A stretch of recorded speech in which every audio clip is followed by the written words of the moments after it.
Flooding seems to be a growing problem across the UK and Europe. Can you tell us about the trends you've been seeing? So if you think back to where we were in just February of this year, we had the flooding from Dennis and Ciara, and then even just a month ago in August we had a lot of rainfall related flooding. And flooding isn't something that's new news to us, it's just that it's getting worse, and with climate change that trend is set to continue. From an insurance perspective, how are companies responding to flood risk? So within the insurance sector, flooding is something that we've dealt with for a very long time. But the good news is that there's very good data and models to enable us to have a very open and transparent conversation about what that flood risk means and how we can deal with it. And what that means is that for businesses, for organisations, whether it's a company, a non-profit, whether it's a social housing authority, all of those different parts of our world can all have a very good strategy for how they're going to deal with it. Now, sometimes that's through the actual insurance placement, and we have new kinds of solutions that are becoming available, like parametric flood insurance. And then through other means, which are much more practical. And those are the things that I see every day in my world at Marsh Risk Advisory, where we're helping businesses be very practical and put measures in place to deal with that flooding. What can be done by the insurance and risk management community to tackle flooding and help build more resilient communities? Well, if I was a CEO, what I'd be thinking about right now is what is my strategy for dealing with flood and climate change today? And then what is my roadmap over the next 1 to 2 years?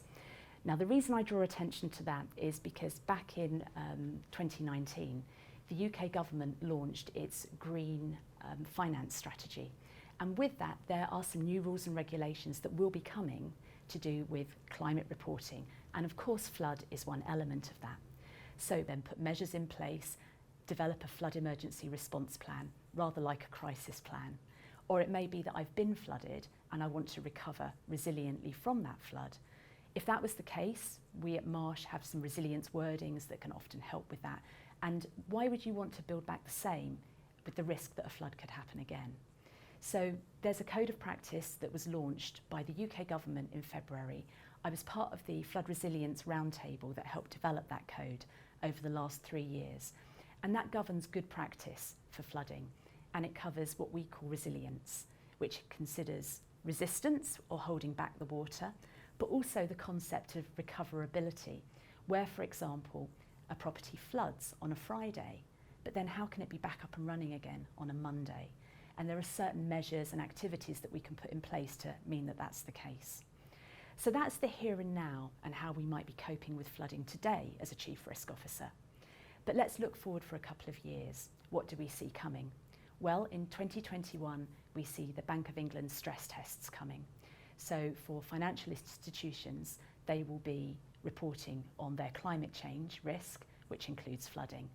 And then if we look forward to 2022, just before COVID hit, the UK government made a statement that it was going to start supporting what we call TCFD, or the Task Force for Climate-Related Financial Disclosure.